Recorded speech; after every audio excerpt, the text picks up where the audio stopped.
Welcome to Chillin' 101. We hope this video helps. You're starting with safety and clear access.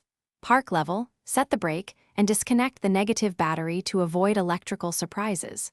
Once done, open and securely prop the hood, then locate the two hinge bolts at the rear and the hood latch cable at the front. You should mark hinge positions with masking tape and a marker so alignment is repeatable. Make sure your helper is ready to support the hood when you loosen bolts. This prevents sudden drops and bent panels. You'll now remove the hood while protecting paint and components.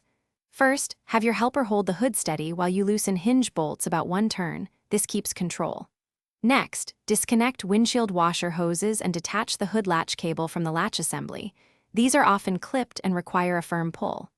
Once everything is free, fully remove the hinge bolts and lift the hood straight up with your helper, placing it on padding. This prevents warp and scratches and makes reinstall straightforward. To finish, position the hood on the hinges and hand thread the bolts so it seats without force. This protects threads. Once hand started, snug bolts evenly but don't torque fully until you verify panel gaps against your masking tape marks.